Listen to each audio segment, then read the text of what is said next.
Hello, you're listening to Otaku Spirit Animecast. My name is Andrew, and I'm joined here with Chris. Yo! Today's episode is on pretty much a game changer of a news bit that was released this week. I kind of covered it in a video on our YouTube channel, but I kind of figured it would be really interesting to get Chris's perspective in this because this is kind of a big deal. If everything that is being stated behind this new project is real, this could really change exactly how we see anime being produced. Now, granted, arguments have been made already, and I kind of follow them, that it's just a different way of doing a production committee, but I think it is hopefully a huge game changer on exactly how anime is put together and potentially could benefit to a lot of the issues that we have in the anime sphere. I mean, Chris, what is the biggest thing you hear about in Japan when anime is being made that everybody really, really hates? Animators don't get paid. Bingo. Yeah, I was hoping you were going to say that and not something else like you usually do. Every time I do that, like, hey, Chris, what do you think this? Yeah, that too, but what else? And then like 5 times later, animators, Chris, they don't get paid very well. But yes, all those other ones are good too.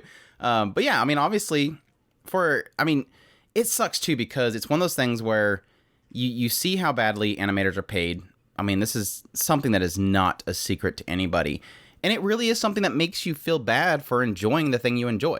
I mean, it was the same when Wonder Egg Priority was airing. And I'm going to bring up Wonder Egg Priority a lot because it's kind of significant in this particular news bit. But I'm saying news bit a lot. I say that with the videos. I don't have to say it here on the podcast.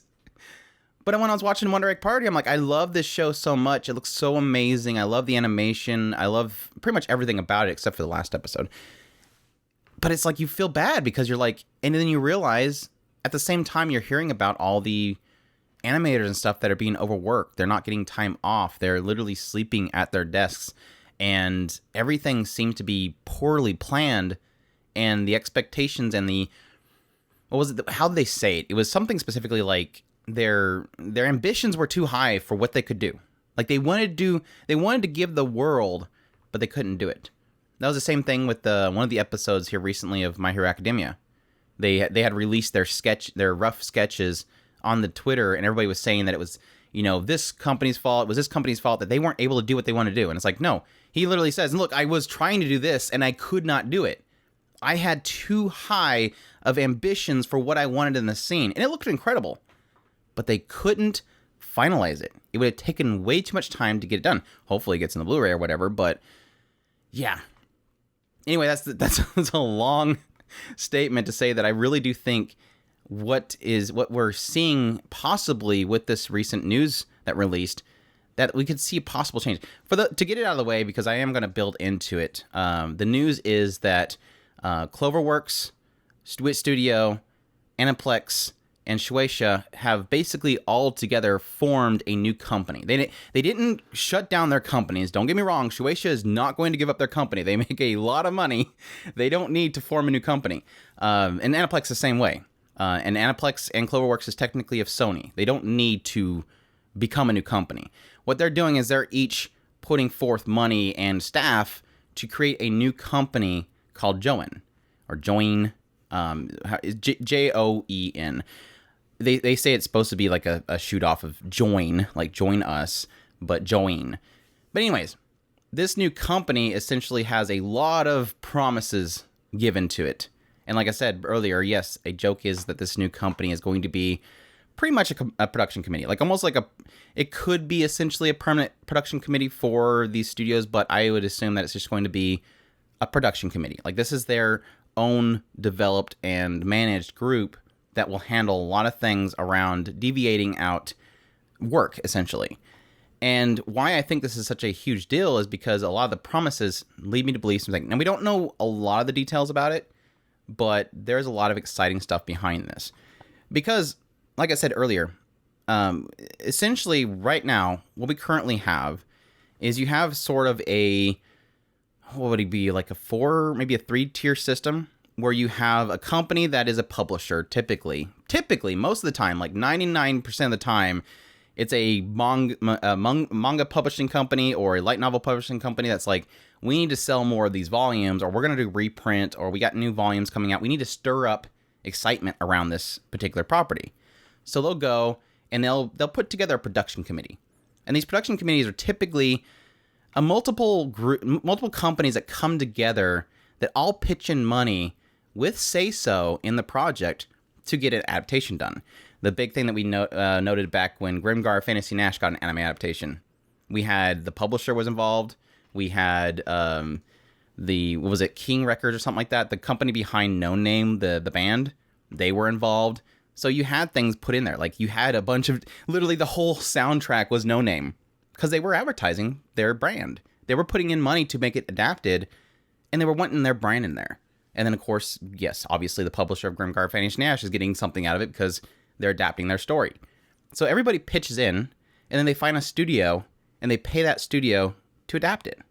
And then you get the studio comes in, and they go, okay, well, let's make this, and they animate it, and they put it together, and they release it. But the problem there is that you essentially have all the benefit technically going to the record company, and it's going to the publisher of the light novel. Obviously, it's their money. They put the money together. They put the money out there. They paid the studio. They get the benefit. They reap the benefit because their light novel's selling more. The record's selling really well. No Name's name getting out there. All that kind of stuff. The other side is you'll often have just one publisher. One person is the one that puts forth the project. They put together the studio. They pay for it and everything, and they put it there. You have to have an investor somewhere in the line, and you have to have something that you're wanting to sell.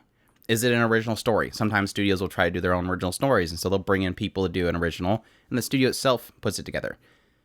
But most of the time, it's a production committee.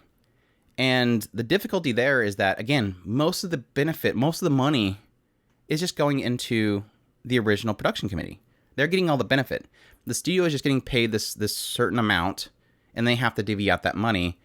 And like we mostly see, except for cases like maybe Trigger, I'm not sure. I've not really heard anything about Trigger because they're kind of close. They're the closest we got to Kyoto Animation. But Kyoto Animation is like our one example of a company that just is kind of all-encompassing in itself because it has its own publisher. So it's able to produce its own content. It's able to take its own publishing stories and adapt it into anime. So they make a lot of benefit there. And they nurture and take care of their animators. They're kind of an oddity in the anime sphere. And you kind of wish that they all did that. But then you would have to have, CloverWorks would have to have a publishing group. And they would have to have their own stories coming in. They would have to have their own Kyoto Animation awards thingy for original works and stuff like that, and they don't all have that. So your thoughts on the current setup of how things run, is that in line with what your understanding of it all, the whole process is, and where the issues line in? Yeah, you can't ignore the idea that there is this issue of the, for lack of a better term, the black company / cog in the machine system that they have set up, which is something that for when push comes to shove, we don't really quite understand that, as we're a country that is very, very driven by ambition in a lot of cases. We don't quite understand the idea that their culture has cultivated in a lot of cases that type of mentality, where you go, you work yourself to death until, I guess, you win the lottery and get acknowledgement. Yeah, become a director or something. Yeah, when it comes down to it, we're driven by the idea of we've earned this. We need to get acknowledgement for that. Hey, you're not acknowledging me. I can go somewhere else. Yeah. So there really isn't much choices when it comes to animation. Yeah, and that's one of the. They're all the same. When it comes down to it, that's what I was saying. Is like if I wanted to work at a company as an animator, I'd be sitting outside of Kyoto Animation all the time, hoping that one day they'll let me in the door. I don't know that I want to work at any of these other companies. And I'll probably dig into this more later on. But when it comes down to it, we don't understand that mindset, mostly because of the fact that we are very ambition driven. We are very merit driven. These companies over there, they are very much top driven, where they are you do this. If you're not doing that, you stay until you do this. We are the type of us as more merit driven. We do things based on, I do a good job, I should be paid based on how good of a job I do. And if we do not receive that, we tend to more slack. So it goes back and forth. There's good things on both sides. We also have a bad habit of becoming lazy when we don't receive accreditation for our work. Whereas they will put 120% in no matter what they do. There's probably outliers. Let's be honest. Yeah, I don't. We don't want to sound like weebs or something. No, I'm trying to balance both sides. Both sides, like I said, have their good points, and both sides have their bad sides. I'm just talking about the individual. It's frustrating because of that, and when it comes down to it, that's why, I mean, in one of our streams, I had pointed out the fact that this is an issue that they have to fix, and hopefully something like this will fix that issue. When it comes down to it, we are probably too lax, where they are probably too strict. Too driven, yeah. Too driven. And so they tend to not like to make waves, and so it's very hard for them to change themselves. I mean, there's a lot of really hardworking people over here that would just kind of sacrifice a lot of things for that, but I mean, there is an understanding over here, at least like I mentioned before several times with this last job that I had, having to help them with the transition to a new software, and I was literally driving up to north over and over again, sleeping in hotels over and over again for this. And there's some people in Japan that are literally living in capsule hotels. Like, we're talking like these little tubes that you slide into and sleep in there because they're cheap. And that's where they live every night. Or they live inside of a cafe because, a net cafe, because it's the cheapest place to live, where they're working constantly. And they don't even see their family. It's like, it's a completely different mindset that I just don't think anybody, really, very few people with the benefits that you're getting would even care to even touch, especially in a lot of other countries. It's just, it's a different mindset there. And that's the sad thing with it. And I think a lot of them are driven by, at least when we're talking in the perspective of animators, I think a lot of them are driven by the passion they have for what they're doing. They love art. They love animation. They love what they're doing. I've seen so many interviews of animators and key animators and stuff that just, they love what they did, and they love that people enjoy it. They want to create. It's just like your standard artist. You're not going to, most artists are not going to get paid really much. You're never going to get that moment. Some will possibly find that person that will be their beneficiary, or what do we call it? Patron. And they will finally get that deal. Like, finally I have a patron that's going to pay me. I can sit in my studio and focus on creating stuff, or I have a gallery set up that I'm going to be doing, and I can get them out there and people will buy them for god awful amount of money because they're trying to do something with their taxes.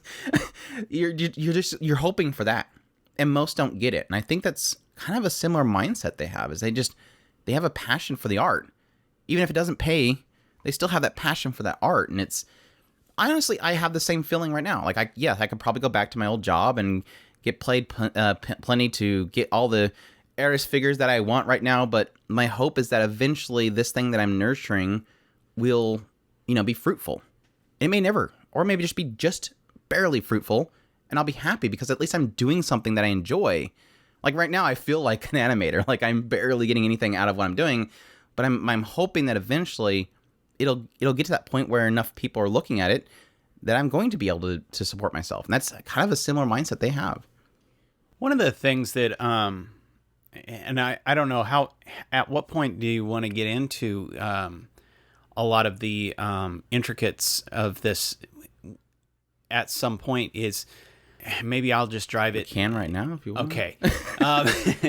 One of the things that I don't think a lot of people take into consideration in a lot of this, and this is kind of going into what Andrew is talking about, what I was kind of trying to point out is, when it comes to these players, they are players. I say it, but when it comes down to it, the animators and the people that are doing this job, One of the things that I think a lot of people kind of miss in a lot of this cases when they demand that these companies pay these people more, other than setting aside the fact that these people are when they're growing up, they know their entire life that they're going to at some point become a cog in the machine.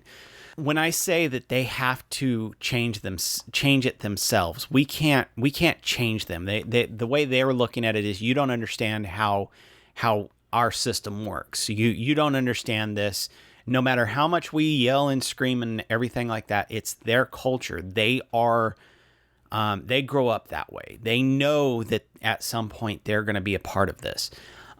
So when, like I said, they look at us when we're yelling and screaming, and they're going, "You don't understand who we are. You need to stop." But when on their side, what a lot of people don't realize is the way the system works. Even in our case, an animator or a person who's working, they put out a certain value. That value is matched by some kind of a monetary trade. Now, what should happen is that when they become valuable enough, they should be paid a more monetary value. For whatever reason, their system is set up in such a way that they have basically decided this animation is worth this amount of money. And so they have to be constricted to that amount of money. Now, the problem is that the animators, while they might be pumping out a product that is of higher monetary value, they're still structured in such a way that monetary value is unequal. It's unbalanced. And so we look at it and we go, okay, you made this much money. Why is your animators not getting that amount? It's in the studio's benefit to pay the animator more. I agree. However, the problem is when they look at it, they are, okay, animation should equal this amount of money. No matter what animation it is, it's always going to be worth this much money. It's in the animator's best interest to constantly search around. However, they're not interested in that. They're interested in stability. That's part of the cog in the machine. When I say they have to fix that problem, that's what I'm talking about. It's also the mindset that if you leave the company, it's very badly looked upon you. Like, oh, you're the one from that studio. You left them, right? Why would we take you in? It's very frowned upon. Exactly. And this is all that cog in the machine mindset. They are raised that way. So us as somebody who is merit driven, we don't understand that mindset. That's why I say over and over and over again, they have to fix that problem. We can't fix that problem. We can yell and scream and everything all we want. They're the ones who have to change Chris, themselves. I retweeted a tweet that said it's wrong. Didn't I help them fix it? I retweeted something, Chris. I fixed the system.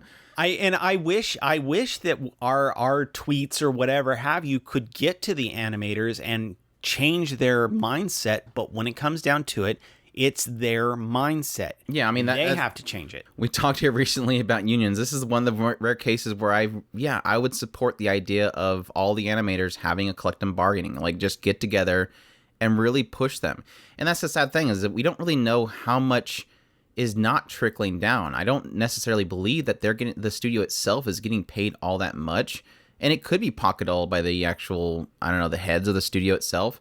But when you see things like, oh, well, Crunchyroll pays this much per episode for streaming rights, and it's like, it's not going to the studio. Like, they don't own the rights to that.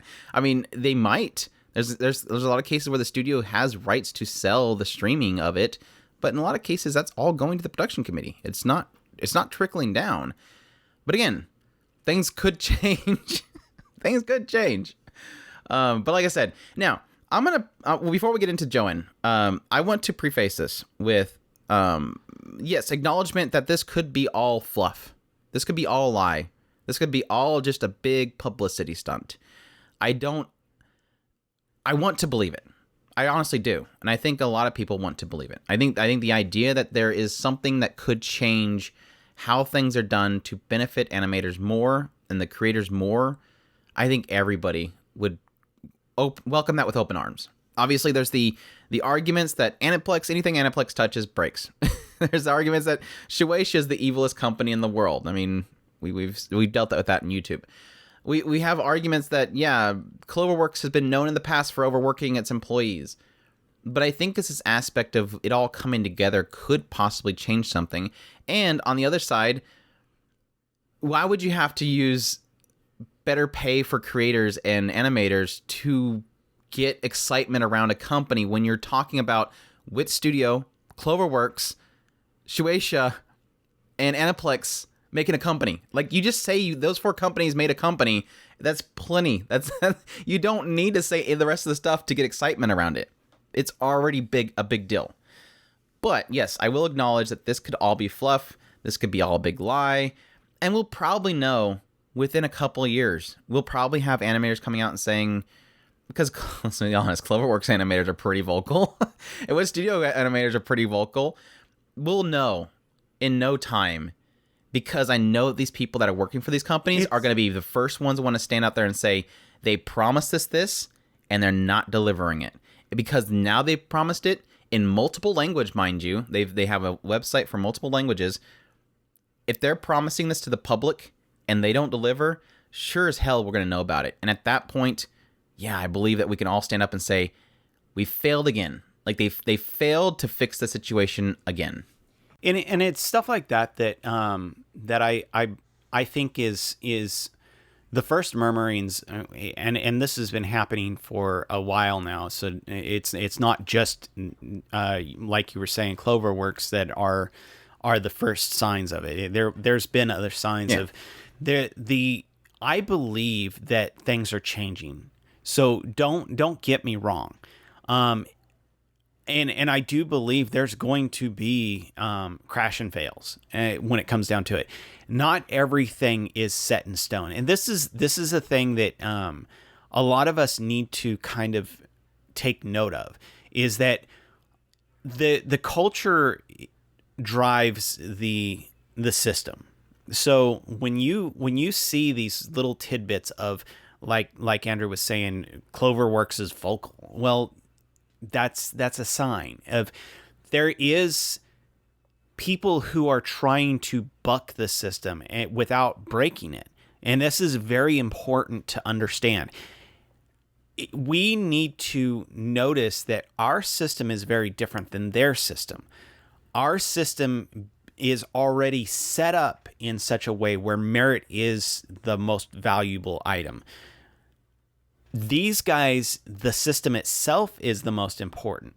And so they don't mind changing the system, but they have to take it slowly. And this is one of the things that I've pointed out, that it's kind of painful. I don't understand how their system can change in itself. You mean the idea of not being able to get investors involved if you buck the system too hard, whereas if you put subtle changes, they're more inclined to invest because they can see a benefit, but not a huge shift. Right, and that's why I was too much of a gamble. This is a small gamble. It's fine. That's why I was talking about when we were talking about NFTs and stuff like that, and I careful, Chris. Don't talk about NFTs. I know, right?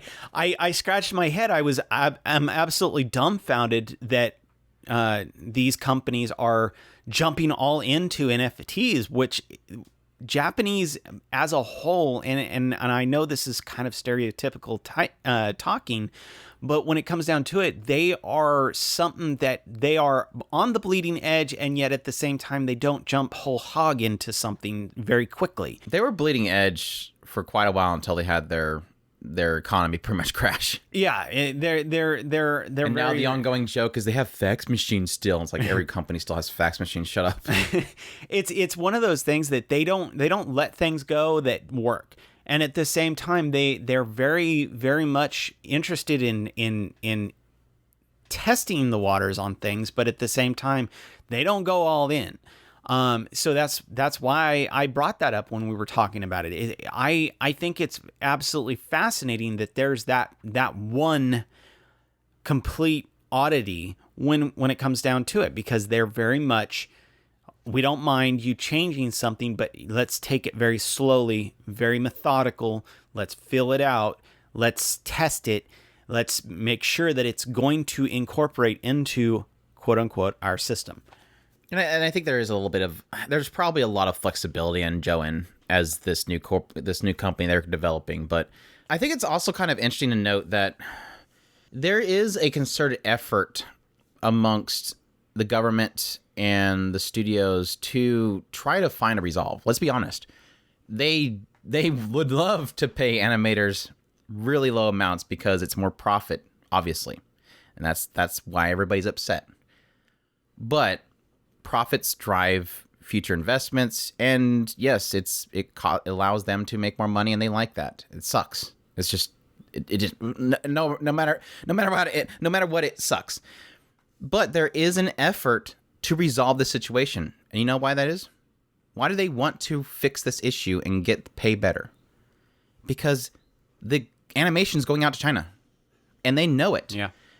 We talked about this a while back. I believe it was actually an actual government meeting on why is this happening? We need to stop this. They don't like the idea that this one thing that is a pretty big, significant market, Japan, is essentially going to China. They don't want studios to outsource animation to China. And they were arguing at that point. The Chinese workers were making more money. It didn't make any sense. Like they were divvying out the money better than in Japan. It was boggling people's minds, and they wanted to understand, why is this happening? So there is an effort, seemingly. Hopefully it's not just an effort just to stop them from outsourcing and to continue to low pay, but an effort to see if they can resolve the issue and benefit these animators more. And again, I'm hoping that they're truthful in JOEN, and we can see basically the framework being created for something in the future that could benefit animators. And the idea that is, if this does well and it still benefits the companies are still making the money they need to make, but maybe the system is so well lubricated and it's so well designed that they can give more money to animators because they have a lot less overhead, maybe a lot less difficulties they're facing. We could see them that be caught interest in multiple companies, and and JOEN is opening its doors to multiple studios. They're fine with others getting involved if they feel this project is worth it to them. So let's get into it. We're 30 minutes into the podcast, give or take. So let's finally talk about, what is JOEN? Everybody's like, what is this thing that you're making an entire podcast? Well, the podcast is to really talk about the industry as a whole, let's be honest. But I think the benefits and the changes that we could see based on this is very exciting. So again, we just had an announcement from, Sony, who owns Aniplex, and CloverWorks come out. Their joint effort with Shueisha, which for those who don't know is a huge publishing company that Shonen Jump, anybody? All the big shonens, basically. They're a publishing company, and then you also had Wit Studio. And all four of those companies came together and made JOEN. They all basically funded it. I think it was like 100 million yen that they put forth as capital for this project, this company. Was it publishers? The two publishers in Wit Studio and CloverWorks are the company's representatives. That's Yuichi Fukushima and Tetsuya Nakatake. Why can't I say that? Nakatake. They're both being the representative directors of it, so that's kind of an interesting thing to note as well. But yeah, what is JOEN? This new company they have formed. On the official website, we essentially have, this is the official website for JOEN, the creative company that offers everything from planning to production.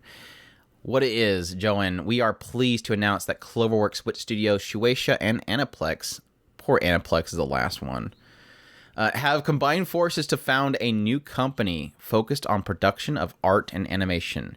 Their approach, CloverWorks and Wit Studio, will work together to utilize their strengths to the fullest across the entire production process, from the planning stages to the final product.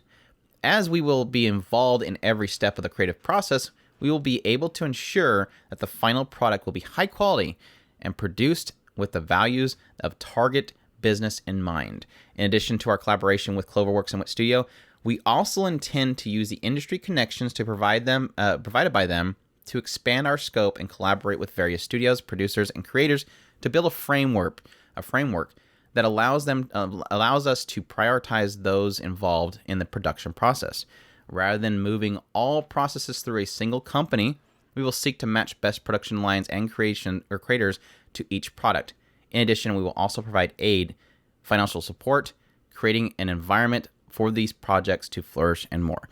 So before we go on, I think this is probably the only big iffy area that I really have with this entire website. And why I say that is because the way they're laying it out in their approach is that they want to deviate out to different companies, studios, based on what they need. So the idea is that, okay, we have, they want to do basically an approach like we're seeing with Tactopus. They're doing an approach like Spy Family. This idea that currently with Tactopus and with Spy Family, what they're doing is they'll have one studio do one episode and the next studio do the next episode. No, that's probably what they're talking about. But the idea is to go, okay, well, CloverWorks is really good at doing this type of animation for a scene like this. So let's have them handle this. But Wit Studio would definitely pull off this action scene so much better because they're used to doing things like, I don't know, zipping around in the air around big giants. Let's have them handle that. And why I say that's a concern is that because that's not enough to keep a company going. If they're just going to be throwing different projects, are we talking about full series, or are we talking about just certain portions of episodes? Are they going to be divvying out to each one of them and saying, okay, you handle the first 10 minutes of this episode, you handle the other 12 minutes of this episode, you handle this part of it? It's kind of what it sounds like. And we'll get into more later. That's technically could be a good thing. But again, this is kind of the area where I'm kind of concerned because they're not fully explaining what the process is. They don't have to. For us to get an idea of exactly what this really means. Obviously, again, it is to prioritize to which studio will pull off different things, and creators will pull off things better. Maybe somebody's better at emotion, and they'll need to make sure that creator gets involved with that one. This one's more good at, I don't know, again, high action. We want them to handle this part, but I don't know. Again, that's kind of the vagueness that we have in this part of the statement. Thoughts so far? I don't know. That sounds like it could be a good thing. So on the positive side, I'm going to go ahead and stick to that. On the other side, I would be more concerned about the fact of the idea of, for lack of a better term, the idea of? I would want to lean towards that's a good thing. Unfortunately, when it comes down to it, my cynical side also takes into consideration the possibility that might lead into favoritism. But it is a little too early to kind of decide that. So I'm just going to leave it up in the air that, yeah, it probably is going to be a good thing when it comes down to it. I like the idea of there being a lot of utility and taking advantage of each one's strengths and deciding based on that hey, these guys are good at this, and let's give them this particular project. And I think when they have the groundwork, character designs and stuff like that, I think it works well, especially if you have maybe the key artist is the same person for both studios. Because we've seen like with Spy X Family, it technically works out to have multiple studios working on a project. You don't really notice, like, it's not like we're going from, I don't know, ufotable style of animation and character designs, and then suddenly the next episode is Shaft character designs and animation.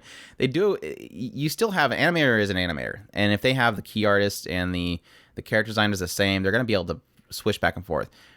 I guess my mindset's more, and I hope this doesn't mean there's like a piecemealing that's happening where they're only getting scraps to work on yeah, I mean, if you did have a favoritism with Wit Studio and just CloverWorks gets maybe a 10-minute segment here, maybe a 10-minute segment in episode 8, and then maybe a 5-minute segment in 12, that's not enough for a company to work.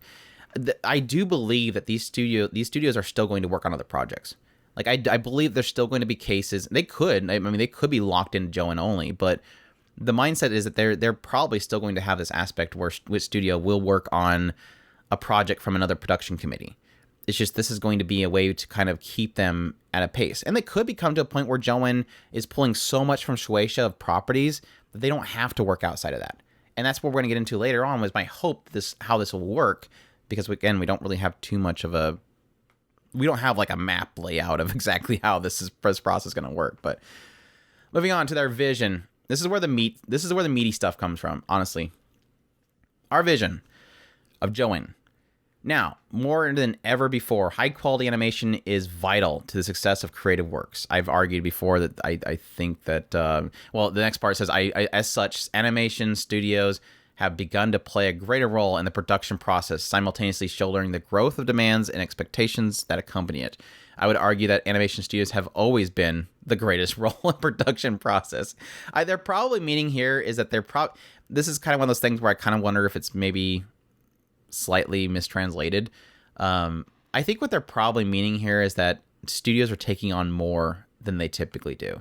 Like an old case scenario of a studio is that all they do is animate. Like, they don't care about anything else, no overhead. Just give us the project to animate, we'll make it. And now they're trying to bring on more to themselves so that they can make more of that profit, probably. They're trying to bring in more in-house. And again, technically doing their originals, hoping that they, as a studio, will technically make more money. And unfortunately, I think that comes in the role of it doesn't work out in the end. Or they're no longer pulling outside sources for, script writers and stuff like that might be able to pace it better. But that's just my Did assumption. you say the company for Jump is involved in this? Shueisha, yes. Okay. Even if the final product, this is continuing on this page, even if the final product or the company that created said product is successful, it can be difficult to distribute the profits amongst the staff, creators, and all those involved in the animation studio. This is kind of a interesting statement, honestly, because this is basically a cell phone. Like, you have to think that CloverWorks and Wit Studio either were not involved with that statement, or they kind of go, yeah, it's technically true. We kind of suck at that. Like, it's literally saying animation studios suck at paying people properly. Like, we just don't know who to give money to. Like, we're going, all right, we got all the money, guys, what's going on? And everybody kind of crowds around and they go, I think you get paid this much, you get this much, you get this much, and then they get down to like the last 4 people and they only have like $2 in their hands, like, they turn it sideways and they rip it in half and they hand like 4 halves out. Like, they literally don't know what they're doing. And let me be honest, I can kind of agree with that. I mean, granted, businesses know what the standards are, and businesses will know what pays go. They might have people that are working in those positions that don't know what they're doing. It could be. You could have people that are artists becoming leadership roles and they don't know what they're doing when it comes to money. But typically they should know what they're doing with their fundings. But I think there is an argument to be made that, yeah, maybe they just don't know how to deviate. There is companies that don't know how to manage money properly. And that's why they go under half the time. But I think the idea of avoiding paying just to kind of keep keep profits going in a direction you want it to is why we're here talking about this. Let's be honest. Agree, disagree? Yeah, one of the most frustrating things about what being an outsider looking in is the fact that you don't know how they're managing those monies. And like Andrew was saying, yeah, you don't know if they just don't know what they're doing in a lot of cases. That's possible. I hate to say that, but it is possible. But I also give a lot of leeway to the idea of when it comes down to it, we don't know the inner workings. I point at the interesting idea of the I think they call it the key money thing, where it's kind of like a when you go to get an apartment, you have to give effectively a deposit. You just don't get that deposit back when you rent an apartment. There is some cultural aspects to a lot of the things that they do. Japanese are very, very tight with money, so they tend to constantly save for a rainy day. And plus, when you're looking at their economy, It's always in that jar that's up at the top of the shelf. So if anybody, you didn't hear that from me. When you look at their economy, you know they're probably scrimping and saving to make sure that they can weather the impending things that are coming down the pipe. Also, there's a big argument that Nintendo has got this big, huge money bank that they just never touch. Yeah, it's one of those things that when it comes down to it, you don't. We're outsiders looking in. We don't understand what they are planning on doing in the future. So you may hate them right now for not paying their animators enough right now, but maybe in 2-3 years when we're all hurting and they're still just fine because they've been saving and scrimping and putting all this money aside, and they can pay their animators, and we're still hurting. You may like the fact that they did that, but when it comes down to it, my point being is they are, and I'm not justifying what they're doing. I'm saying that we don't understand their mindset. They're doing these things, and they probably are doing these things, and it will work in their favor. I do hope for the best for these guys. I mean, when it comes down to it, I love the idea that these guys are trying to shake up the industry. And in a lot of cases, I'm constantly on about the fact that all these things need a certain amount of not necessarily destruction, but just basically something to shake up the system. Something shaking up the system causes things to change, and we need change. No matter who you are across the board, whether you agree with me or you disagree with me wholeheartedly, when it comes down to it, I agree with everybody. Things need to change. A lot of these people, they need to value their efforts more, and that when it comes down to it, that I agree with.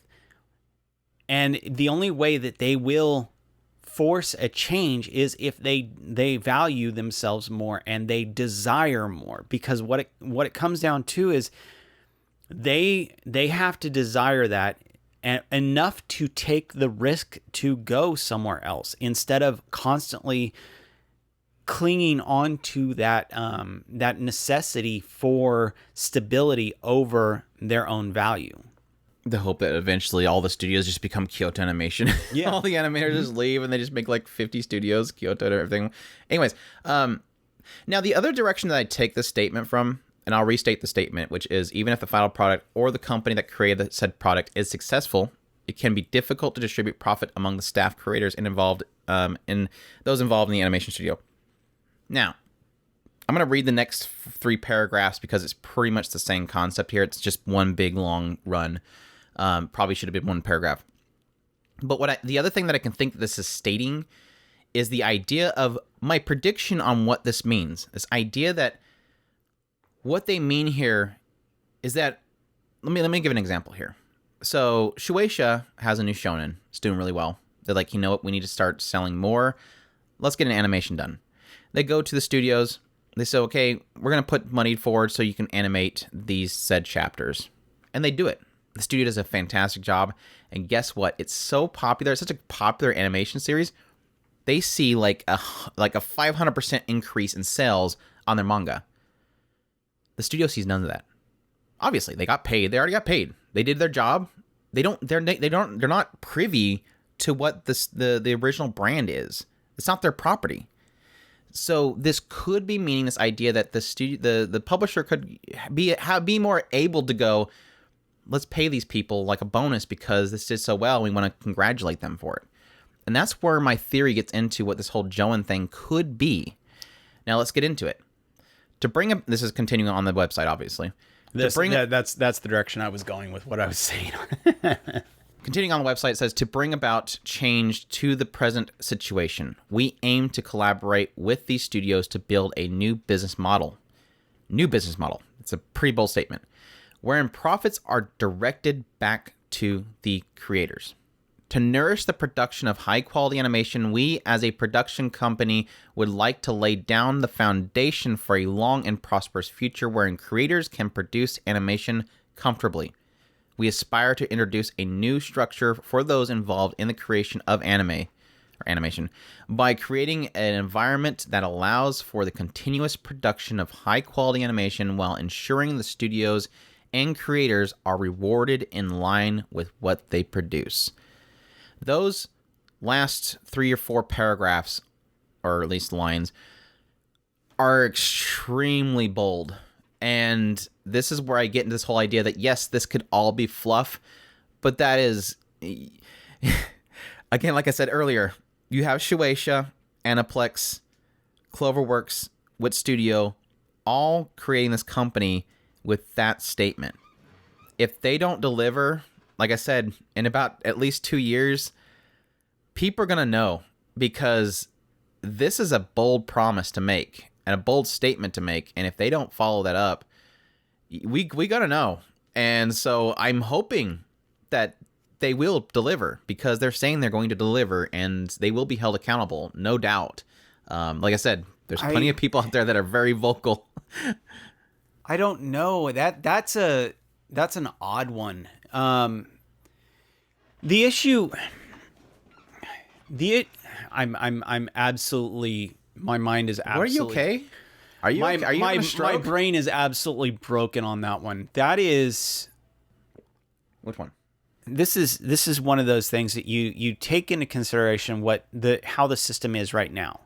With Shueisha on this team, this puts a massive wrench in the entire system. So please take what I'm saying at face value. Currently, the way I am under the understanding of how the system works, a new mangaka is found. Producer finds them, decides, hey, we want to make your manga. Publisher, whatever. They start to create the manga. They sell the manga. The producer makes money. Mangaka get. I want to get the terminology right, because I don't want to confuse people. Mangaka gets a royalty of some sort, if they're lucky. Yeah, it doesn't matter. My point is they're getting some kind of a. That's a whole other argument, people. We're not getting into that right now. That's a whole other discussion. My point is that now, publisher decides, I want to boost sales. Therefore, goes to production committee. Production committee contacts studio. Studio produces anime. Therefore, manga gets a little bit more hype. More money is put into the manga. The mangaka gets a little bit more royalties, whatever you want to get into on that. Fine.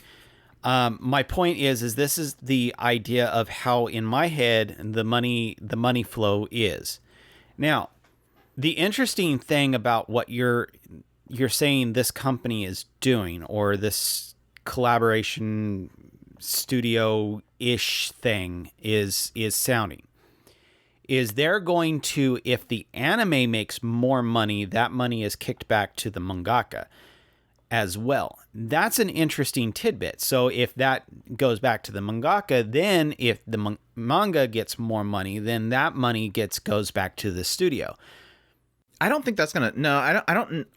When they say creators, I don't think they're necessarily talking about the mangaka. Honestly. Well, no, the mangaka should be getting more money. Yeah, he's with Shueisha. Them making JOEN is not going to change what is happening within Shueisha. It could. And that's I'm agreeing with you that, yeah, the mangaka is getting more, and plus that money is also transferred back to the animators. Possibly, yes. That sounds good in theory, but unless you get to a point where this becomes some kind of weird conglomeration of just a massive hydra. I don't see how money would travel back and forth between them. So Let me help like you. I said, I agree. It sounds good in theory, but I don't see how that would work feasibly without, if they were to promise, like full, this is going to get turn into a mess very quickly. And I agree with you that hopefully we'll know at the end of all this how things are working, but I just don't see it working that well. I think that's the big question mark is, again, how is this going to work? And they're not giving us details. So here's my educated guess on exactly how this would work. Because yes, the big question mark is why would Shueisha want to get involved? I mean, Shueisha is going to get less money. There's no benefit to Shueisha. CloverWorks gets benefit. They get Shueisha's properties. Wit Studio gets benefit. They get Shueisha's properties. And again, they get technically job security. They have stuff flowing into them constantly, hopefully. Aniplex is benefiting because they're the producer. They're going to make benefits somewhere. They're going to have some overhead there. They're going to invest the money, and they're going to get money back. But Shueisha, what is Shueisha benefiting? They could find anybody to animate their stuff. It's not as if they're getting studios to work with. The hope here is that this is creating a sort of lack of overhead. Like if they can get more tightly knit and they can essentially alleviate crunch, hopefully, that this will benefit them because they're working so closely together. They don't have a lot of in-betweens, they don't have a lot of overhead, and they don't have to worry about pulling in people, wasting time. They have a focus. This is the crew we're working with, and we're always going to work with this crew. Again, that's assuming that CloverWorks and Wit Studio is going to have plenty of work in this project, that they don't have to work outside of that. Now, again, to reiterate the system before, like Chris mentioned, publisher discovers mangaka. Mangaka basically sells them their property so they can publish it and then, give the mangaka money for publishing it. They make lots of money. At some point, they decide, look, we can sell more if we had an animation. So we need an advertisement, basically.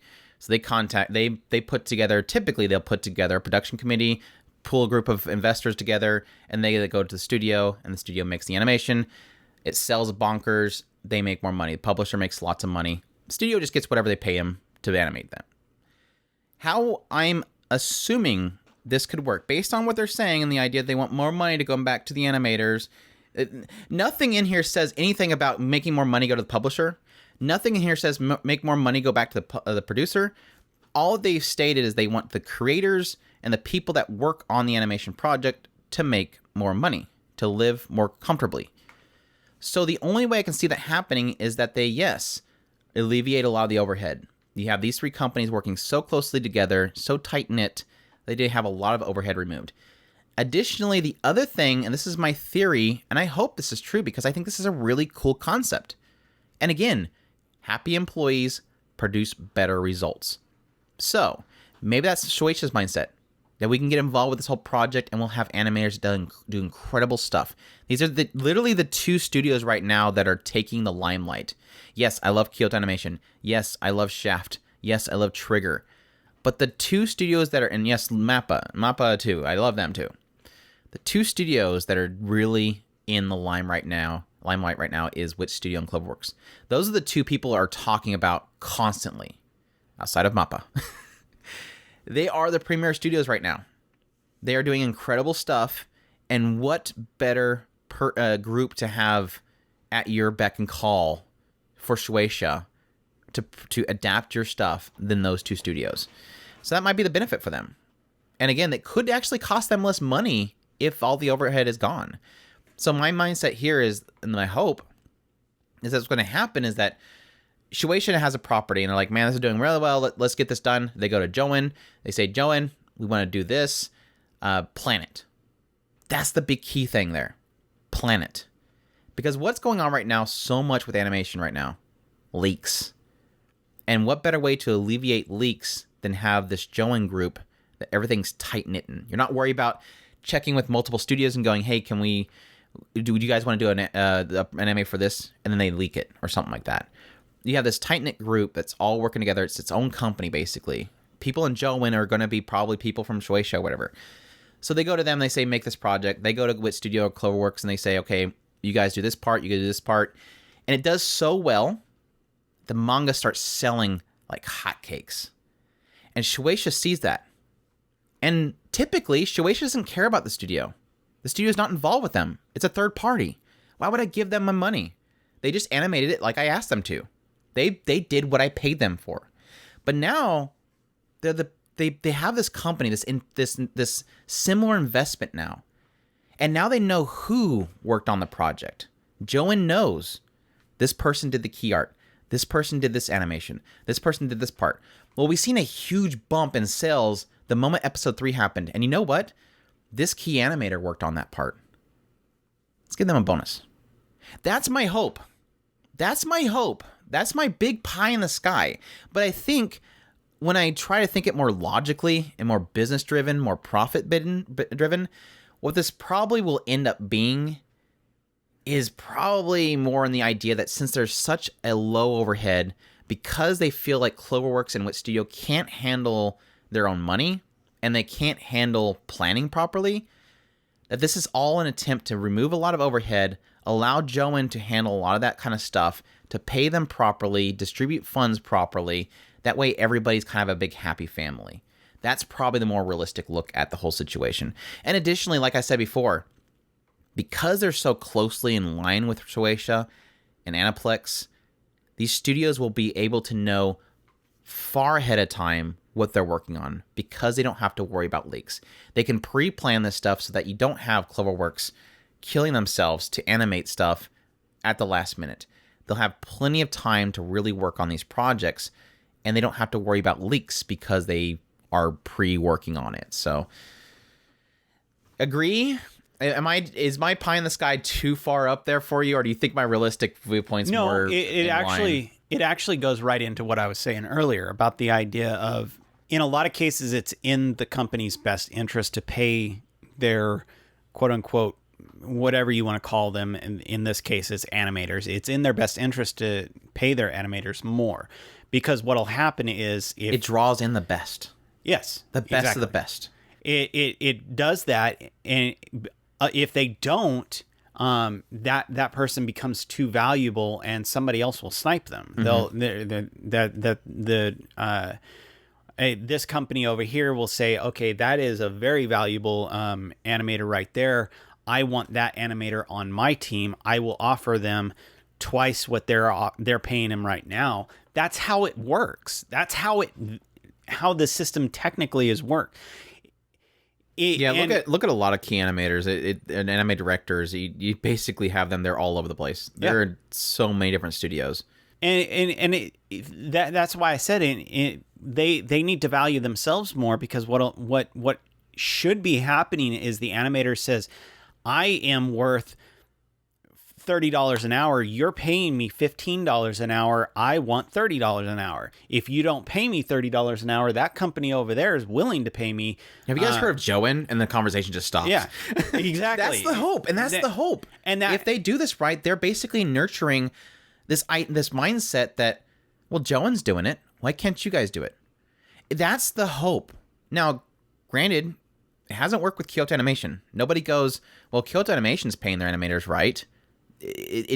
So there is a little bit of me to draw back and say, well, it didn't work here. How's it going to work here? But again, it's kind of, again, if they're telling the truth, it's a powerful statement, not just to the industry, but to every other studio.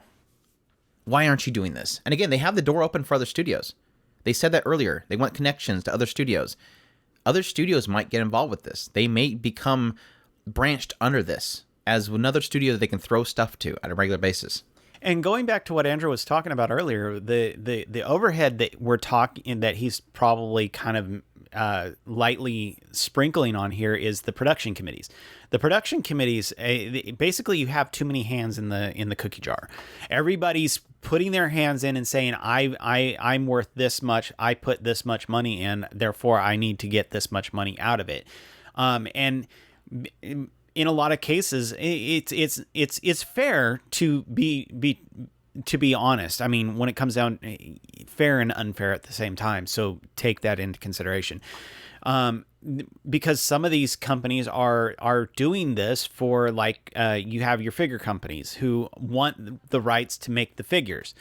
And so they put in a certain amount of investment. They should get that investment back, and plus they get the rights to make your Madoka Magica figure, or the company who's putting in money to get the rights to be able to have some of the visuals for their to attach onto whatever thing that they're trying to sell. Like I can think back to the Love Live merch being another Orange thing that they did that caused an uproar recently. Each one of these companies, they want to put in an amount to get that amount back, plus the rights to be able to use those visuals. I can see merch being another thing that could possibly filter back in the studio as well. Again, it's something that's really just kind of unheard of, but in actuality could technically be beneficial. I mean, the example on how that kind of stuff is kind of weird is, again, Kyoto Animation kind of stands outside of the norms with a lot of this stuff. You'll see a lot of stuff that is, within their Kyoto Animation shop and stuff that is technically benefiting them, even though they're not technically their properties. Anything, you have things like Hyoka. When Hyoka was sort of having its anniversary thing, everybody was getting excited, and it's like, yeah, but it doesn't mean that Kyoto Animation is making another season. It's just that, was it Kodakawa or whatever is celebrating it. But it's still, they're using the assets that Kyoto Animation made because, again, they own it. So there was some sort of agreement that they had with Kyoto Animation, but typically these studios don't really have the rights to just run out there and start making a bunch of merch. Again, they were paid to make the animation. They make the animation, transaction done. And again, why does it benefit these companies? And again, that's the big question mark that keeps coming up in my head is, why does Shueisha care? Again, I think that might be them trying to create a new norm because they want, maybe they do see there's somebody talk them into there being a benefit to building this system, to a benefit. And it could be that Shueisha is not involved really at all. Like, they're just there by name, but they're not really involved at all. They put in their collateral, they put their money in there, they figure it would be a nice little publicity stunt. They don't really care. Could be. But there's also this idea that what if the idea is that if I have CloverWorks and Wit Studio and they're getting paid right and they have the best animators possible in there. We created the new biggest trend. We created the next biggest studio that has the best and brightest minds in it. They're getting paid well. They're producing things that make Ufotable look like a joke. What better way to sell your manga than to have the best of the best working on it? Now, to be fair, it worked for Demon Slayer. Hey, there you go. Why would Shueisha do this? It worked for Demon Slayer.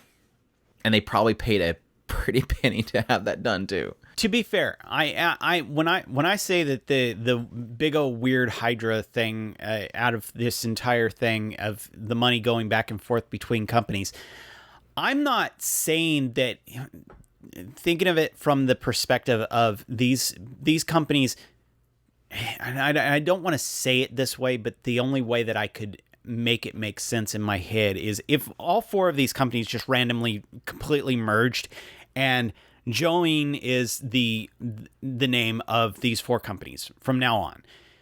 That would make sense. My problem is the idea of why would one company who gets the value out of this, when we're talking about the production committees all having their hands in a cookie jar, demanding the money from that cookie jar. That's the problem as it is right now. I mean, that's what I said earlier. That's why I'm trying to justify each one of these, because you really do have to think that these are companies, and in the end of the day, they're not looking for charity. Yeah. They're not looking to pay animators because they just feel like they want to be nice today. Yeah. JOEN can't exist unless there is a benefit to each of these companies to put their money out there. And that was my point. I'm not. It's the sad reality. Yeah, I don't want to. I'm not trying to downplay what this is doing. It's the conglomeration of this is confusing because I can't.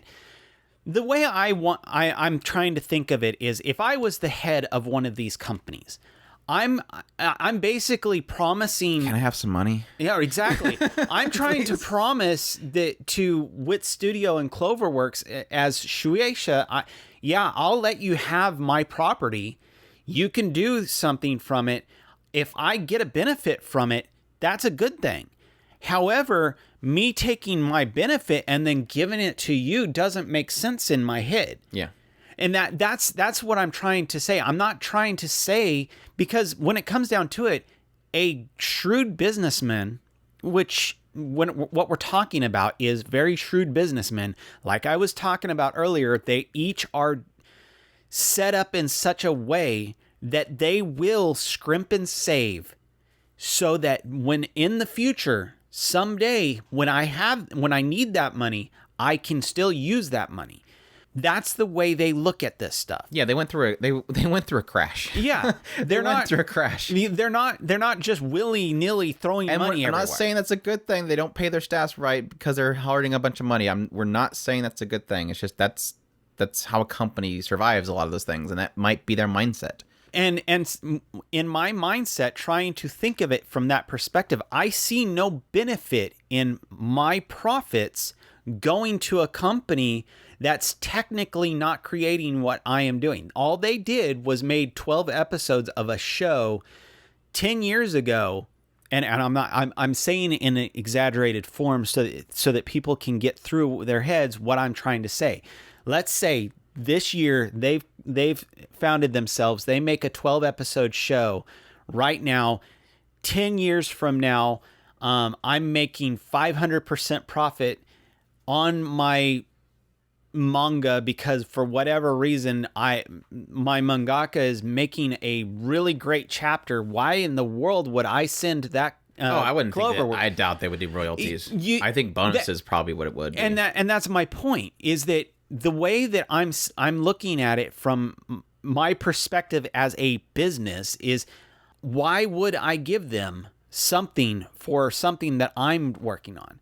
I see no benefit. And now, if that's why I was saying, if they were to continue their works in some way, shape, or form, like if they were to promise, if CloverWorks was to say, yes, from now on, every time you have enough manga for me to make a 12 episode series or a 12 episode core, I will constantly make that show. That would make sense. He's like a lock-in, yeah. Because I mean, what's the big issue with Wit Studio, everybody? What is the ongoing joke right now with Wit Studio, everybody? They never continue a series. Somebody else picks it up. MAPPA has picked up so many. I don't know if they've confirmed Vinland Saga went to MAPPA, but I mean, you had Attack on Titan went to MAPPA, and I think some other property went to somebody else. But the joke is that they can't finish their stuff. And if you have a lock-in with Wit Studio, I think that's a huge thing. And look at, what's the weird thing between CloverWorks and Wit Studio? CloverWorks more vibrant, more kind of geared towards cutesy shows. Cutesy shows, and more drama-driven shows. Yeah, again, One Direct Priority did have some crazy action scenes in it, but for the most part, it's mostly drama-driven type shows. What's Wit Studio? Action. Mostly action. And you have the two pillars there. So when they're saying we'll deviate to who needs to what, Wit Studio would take care of the action scene. CloverWorks would take care of the less action scene. Again, I was thinking, can do it, but I was thinking more along the lines of possibly more shonen and shoujo. So they would get all the shoujo shows, and Wit Studio would get all the action-y shows. Which when it comes down to it, I'm just thinking along those lines. And you're right, more the cutesy stuff is well over on CloverWorks, but and technically it's not like Wit Studio can't do that stuff. They're just more driven towards action-y stuff. Yeah, like I said, I think let's be honest, right now, the thing that we're debating so much with this entire thing is Shueisha. Shueisha doesn't make sense. Everything about this makes sense, except Shueisha. What is Shueisha doing here? And that's the big question mark. And is that because they've just formed really good relationships with Shueisha? It could be. It could be as simple as Aniplex have been working with Shueisha for so long, they just talked them into just having their name there. And they're not really involved at all. They're just there as a name. We wanted to have a publisher involved with this project. We need your name on this thing. and we've been working well together. We'll make sure that we don't tarnish it. I don't think that's really going to happen. I don't think they would agree to that kind of thing. But again, it could just be relations, and they wanted a name there. But again, the benefit that we could have here is having a stable place to always put your stuff to. Like what I was saying earlier about getting rid of overhead. Yeah, it technically is your production committee, less hands in the pot. It's just these three. Like with the studios, the publisher, the producer, which is Aniplex, if, and the publisher, Shueisha. Could you imagine if Good Smile randomly popped up and said, "Hey, we're joining JOEN," and it'd be all over at that point. It's done. Just for the merchandise and stuff. Yeah, I wouldn't doubt it. I mean, I wouldn't doubt it. They have a lot of relations everywhere. Good Smile Company is a very big name. So, but no, so the mindset here is that, yeah, having the removal of so many hands in the pot can technically reduce a lot of the overhead. And yes, having the simplicity, that there's something to be said about simplicity that a company can be drawn to. This idea that Shueisha no longer has to have a group that constantly is looking for the right groups of people, having to put together a production committee, having to together people that you don't agree with, that you're all going to have to come to an agreement with a project. All these things you're going to have to get your hands into. There could be a benefit to Shueisha finally being able to go, okay, all we have to do is call up JOEN. JOEN handles it. We don't have to worry about anything else. All we do when we want to do this project, all we do is call up JOEN. And JOEN handles it. We don't have to worry about setting up anything. They just do it. And yes, knowing that every time you want to produce something or you do another season of something, it's the same studios. You still have the same quality. And yes, like we said earlier, nurturing those two studios to the point where they do such an excellent job and they have the best of the best because they pay so well would lead to them having better quality stuff. And because one of the unfortunate things that we've always talked about for a long time, whenever it comes to bad adaptations, man, I'm getting stuck on that word again, bad adaptations. With bad adaptations is it's this idea of them just not caring. As long as you get the first 2 episodes done, that's all the company needs to sell a product. There's an argument out there that they see a huge influx of sales with the first and second episode of an anime airing, because that's the advertisement. They just got their trailer out there. Everybody's seen those typically the first episode, sometimes the second episode. They've seen those first 2 episodes, and everybody went out and started buying up the manga. It's all they needed. The rest of it, they don't even care.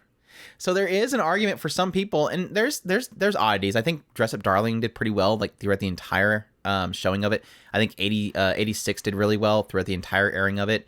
There's some of them that will continuously push the source material to be sold, but there is a lot of cases where it's the first couple episodes and everybody buys the source material and they read on, and they don't even care about the anime anymore. Again, it's an advertisement. But having that, where was I going with this? There's something to be said that there's a lot of cases where having that bad adaptation tarnish the name of your source material can be seen as a bad thing. And it does ruin potential future sales. Somebody checked out the anime and it was like, oh, this did really terribly well. I don't really care to check out the manga or the source material. But to have that constant flow of a fantastic, and again, we have prime examples of this, a fantastic adaptation that really sells a larger audience, the audience that just never gets tapped into. Demon Slayer, My Hero Academia, Attack on Titan. We have so many examples where, and again, this was my whole argument when I made my video, a year and a half ago, about the death of the old shonen. The death of shonens that are they just put it together enough that it moves. Put plenty of still shots flying across the screen with characters angry for 5 to 10 minutes long, entire episodes of Goku charging up. Getting rid of these poorly paced and just shambled put together adaptations that just build this audience around the anime. No, let's create high quality animation that just gets people so invested in the show that they cannot help themselves but get that source material. And we're talking large gaps in difference in sales for the source material than your typical stuff. And I think they may see that in the idea that you had Ufotable working on Demon Slayer. You had such high quality pumped into My Hero Academia and so on and so forth. And they might see that. Shueisha might see that as an investment worthy of putting... Might not be much of an investment. Like I said, could it just be Shueisha there? They threw a little money at it and they said, okay, as long as we know that we can call you whenever we need you, it could be that simple. We don't know. But the promise is there. And again, 4 companies have their name on this website saying they are, what was the exact statement here? We aspire to introduce a new structure for those involved in creation of animation. Now, to be clear, from my side, I think that if this works out, it could basically, and just like I said earlier, it'll shake everything up. This could rival the big names like Sunrise or even KyoAni. I mean, it can rival them, if not outright just take the top spot. Like Andrew was saying earlier, the 2 names that have been shaking things up lately is Wit Studio and CloverWorks. There's a reason why. And taking Aniplex and Shueisha, I mean, you have all the Jump properties like Andrew was talking about. You're talking about major. If this all works out, they are one of the biggest. This will become one of the massive names that from now on you will be going, what is this season's JOEN show? Because you're going to want to know. It's that massive, and when it comes down to it, there is going to be an element of watching it. There is going to be that was the same thing with Twin Engines. When Twin Engines happened, we were watching it like a hot, or at least I was. I was very curious. I mean, yes, a lot of bad stuff came out of that, but a lot of really good stuff did too. And that was a very interesting thing because that was pulled out of Noitamina. It was like this thing that was birthed out of Noitamina, and we were loving Noitamina. It was like this art block of just very artsy stuff that was just not your typical harem shows and your bubbly shows and your I don't know, your school shows. It was doing different things that were artsy. Yes, artsy fartsy, but it was different. And seeing Twin Engine come out of that, unfortunately, like I said, a lot of flubs, but it was interesting. And I think JOEN will be the same thing. I think JOEN will be this next thing that we will be curious. Because again, the thing that we're going to be watching is it's going to take time. They're going to have some time to start getting new projects going and really settle in before we go, okay, so what are the animators saying? Or we're actually going to probably see it first. The animators are going to pop up and say, nothing's changed. This is the same thing we've always been dealing with. And like I said, there's people, I don't know if they still work at CloverWorks. I don't think they really have a problem with it. There's a lot of people at CloverWorks that are very vocal about when things aren't going well. We've seen it with, was it the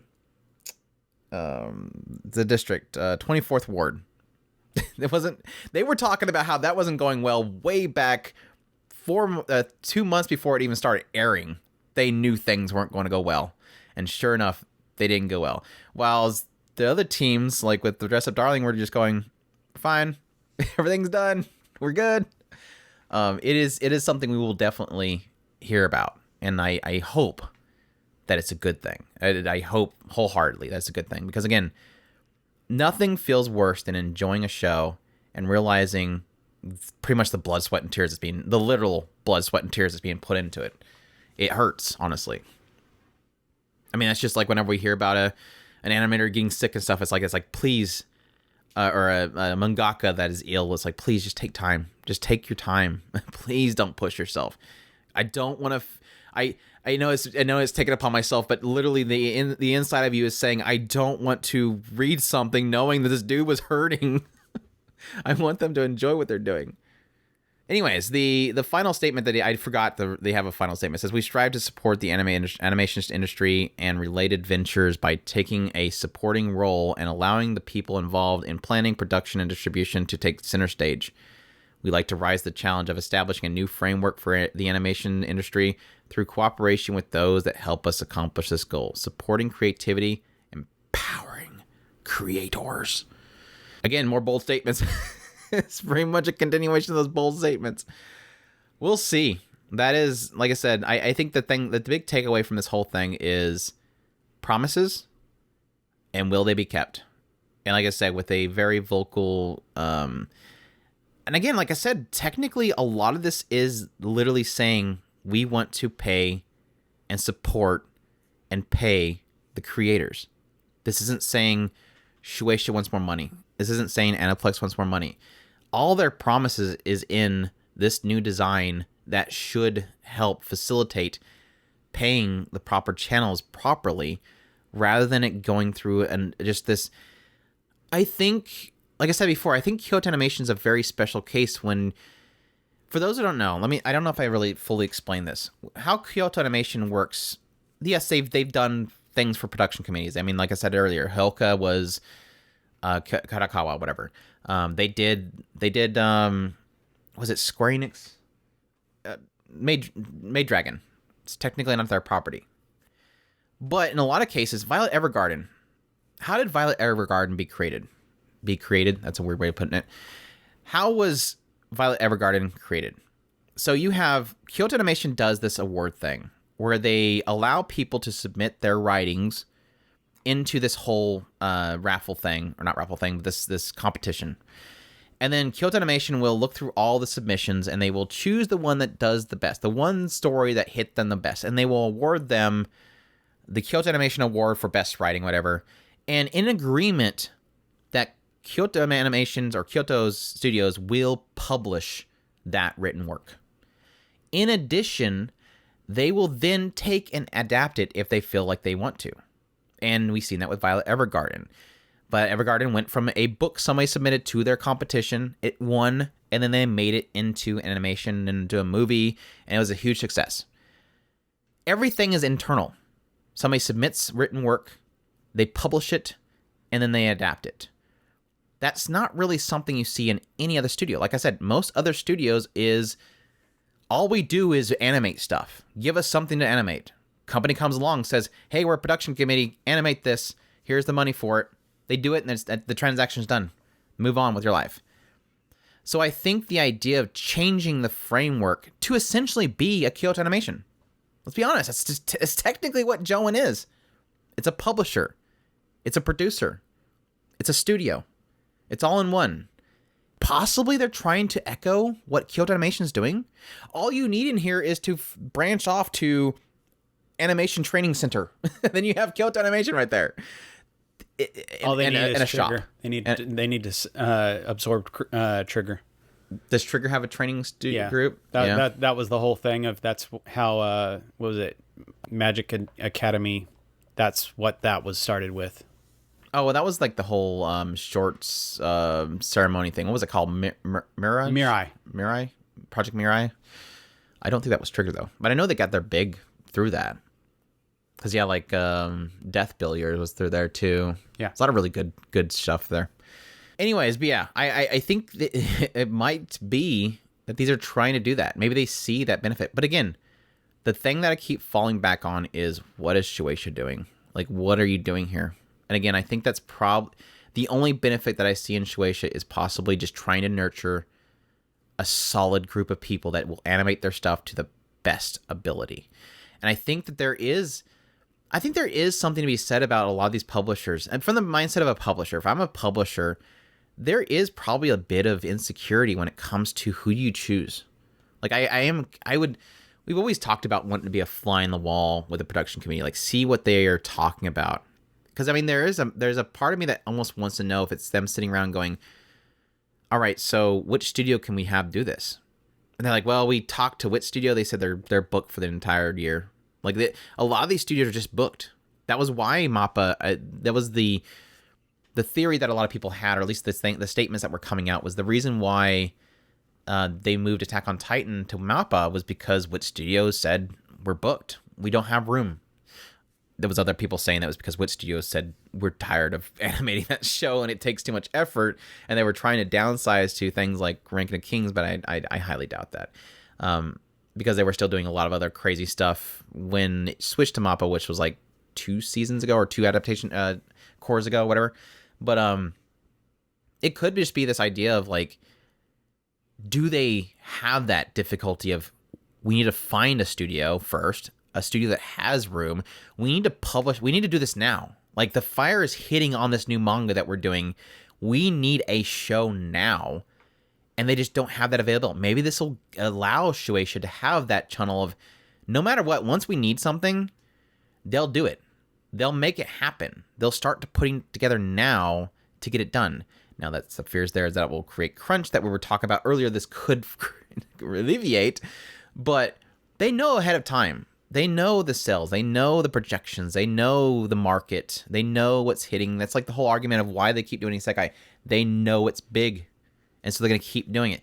They'll see eventually some point, hey, mecha's coming back. And guess what? They're going to hit that mecha.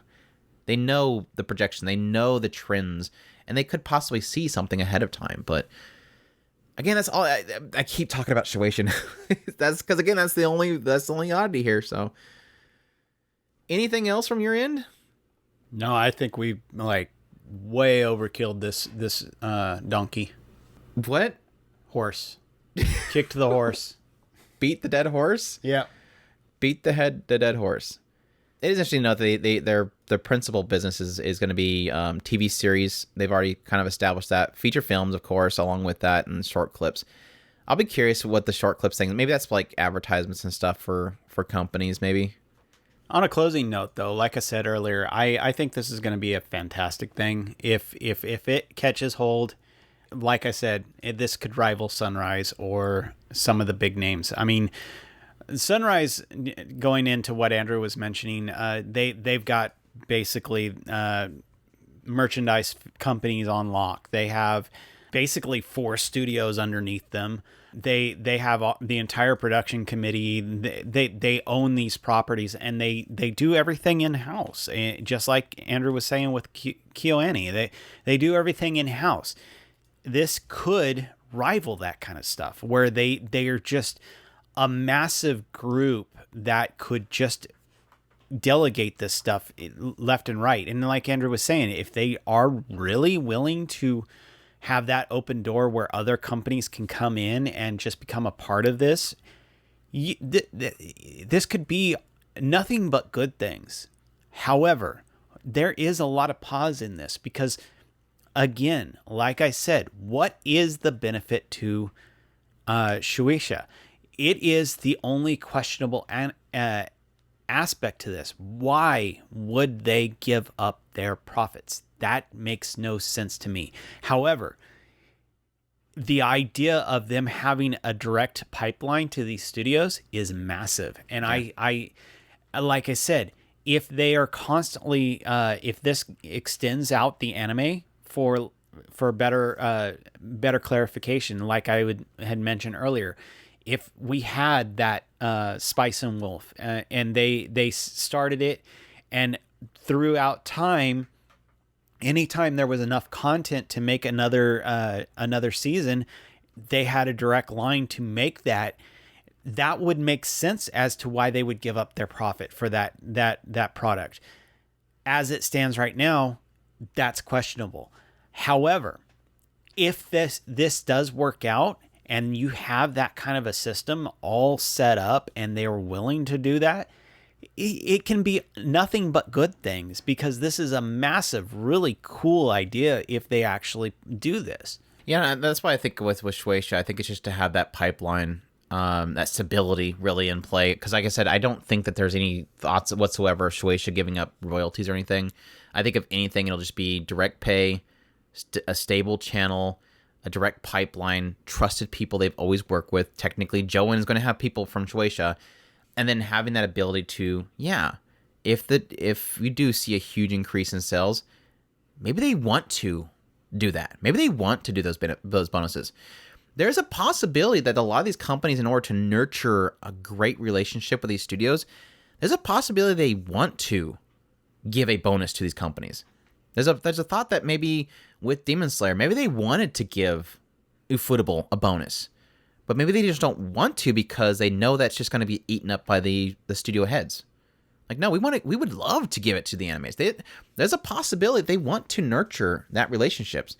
We constantly talk in business standpoints, like business, obviously, because that's the reality here. But there is a side of us that there's a side that every now and then that makes you wonder, like, is there a possibility they do want to nurture positivity? They do want to nurture these animators that are doing an incredible job on their property. If I was the owner of Demon Slayer and I watched what they did with my property, I want to go in there and give every single one of those people a hug. Like, look, you did an incredible job with my animation here. Let's look. this is exactly what I envisioned, or this is better than what I envisioned. Where's the person that I need to hug for this? There is a thought there. And granted, I don't think it's going to be the publisher. It's probably going to be more the creator themselves. But that is the interesting thought process there. But yeah. Closing statements for myself is, I'm going to have pause here. But like I said earlier, I don't see a company needing to make these statements to get attention on JOEN. JOEN was going to have attention based on CloverWorks, Wit Studio, Aniplex, and Shueisha being a part of it. One of the biggest publishing company of manga, one of the biggest producers in the anime sphere, Sony and Aniplex, the biggest name studios right now that everybody's talking about. Again, MAPPA's great, but MAPPA's kind of hiding with tons of PVs. Shaft is great. I would argue kind of has fallen off a little bit. They're focusing too much on mobile games. They need to get back into the good stuff like Bakemonogatari again. The biggest names right now is Wit Studio and CloverWorks. They are taking everybody's attention. And unfortunately, a lot of it is negativity around especially CloverWorks. So they don't need to have these promises to make a statement. I can argue that you would hear everybody cramming. Yeah, granted, I would probably say it would probably, this news would bleed a little more into the anime industry enthusiast. To just the word that animators getting paid better is going to catch people's attention that don't really care about Wit Studio and CloverWorks and Aniplex and all that. But I think the problem is that you're risking the idea that in 2 years somebody comes out and says, like I said it before, nothing's changed, and they promise this stuff. They're going to be under, and again, that's that whole argument of Shueisha being involved. Why would Shueisha be involved in this unless there was a benefit? We've already kind of claimed our thoughts on what the benefits will be. But in the end, would they put their name out there with these claims? It's nothing but bad press. Why would you do it? Unless Shueisha specifically, I think of all of them, Shueisha knows this is going to be a good thing and they will get paid. If they don't, again, Shueisha not getting that much benefit that we're seeing anyways, I don't think they would do it if they don't plan on actually following through. So we'll see. All signs right now points that I want this to happen. And like I said, I want this to be a benefit and it to be the wave of the future. Like they said, setting standards for the future for all studios and all production committees and all publishers to really nurture those that really put efforts into their stuff and make people, take notice of your source material. There's so many source material. I mean, Bind sold me on Mushoku Tensei. Bind did. Nobody else did. Bind did. That's a statement. Studio Bind made me go out and spend hours a week trying to find all these dang volumes that are missing now because they don't have them. They're not republishing them or not producing again. They're probably missing for a reason. Yes, partly because of the shortage of paper, but yes, probably because everybody wants to buy them. 7 Cs. They'd be great if you would republish them rather than publishing new weird stuff that nobody wants to buy. But that's an argument for another time. That's an argument for another time. But yeah, I would love to hear from you guys. I already did technically, like I said, a video. It was a very short video compared to this one because, of course, me and Chris are going to talk a lot about different things about the animation world. But yeah, definitely let us know your guys' thoughts. I already did call out pretty much in our Discord, but if you want to go on to our Discord, we have a link at otakuspirit.com. Go join there. We'll have a post for this particular Animecast podcast thing on there under the Animecast podcast, and you can just reply to us there and let us know what your thoughts are on this. Do you trust this? Are you cautiously optimistic? I think we're pretty much in the cautiously optimistic territory, right? I mean, it's an easy place to be. Like, we understand that it can flub, but we kind of think that it shouldn't flub. It shouldn't.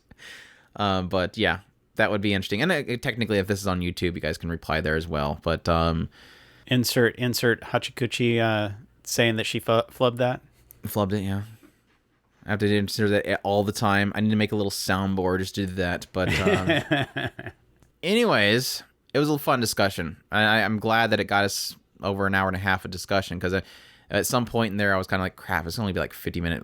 It always does that. We always think there's like a discussion podcast, and it just ends up going. But anyways, as usual, we definitely appreciate everybody that listens to us, supports us, watches our YouTube videos, watches us on Twitch, twitch.tv/otakuspirited with the ED at the end of it. All the links are at otakuspirit.com. We also have a merch site. That's shop.otakuspirit.com. I flubbed it.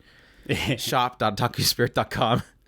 Additionally, if you have an Amazon Prime account, you can go to twitch.tv/otakuspirited and you can Prime us there just to support us in a way. Since you're already paying for Prime, you might as well throw us your Twitch Prime. That we definitely appreciate that there. Additionally, we have a Patreon account and a tips link. And also we have technically a, what's it called? Super thanks or something like that on YouTube. If you find any of our YouTube videos, you can super thanks. It's kind of like super chat, I think. That you can do it that way as well. There's plenty of places that guys can support us, subscribe to us, listen to us, share us out is definitely like one of the best ways that you can support us, just telling people about us. We definitely appreciate everybody that does. Additionally, like I said earlier, definitely appreciate everybody that supports us through Patreon. It definitely means a lot to us that people are willing to monthly donate to us to keep things going. So, Side note, those of you who play Minecraft. It started, yes.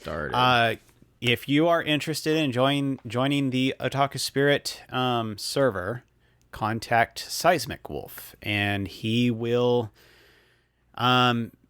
possibly set you up. We're not leaving it completely open. Not completely. Probably a good thing. The Discord is open. If you click on the Discord on otakuspirit.com, it's the door's open. Get to know everybody. I don't know if it's a good thing to keep the Minecraft server open to anybody. Yeah. You might have to talk a little bit in the Discord before. Yeah. Get to know everybody, and then send Seismic a message, and he will let you in, probably. Tabun. But yeah, for those of you who are regular members, you are more than welcome to message him, and he will probably set you up. Yep. All right. Well, that's a wrap. We almost made it to an hour and 45 minutes, the usual time that we do our discussionals we aim for. So do you want to just dead air for the next 5? No, I'm joking. Thank you all for listening. We hope that you all enjoyed, and y'all take care. Os.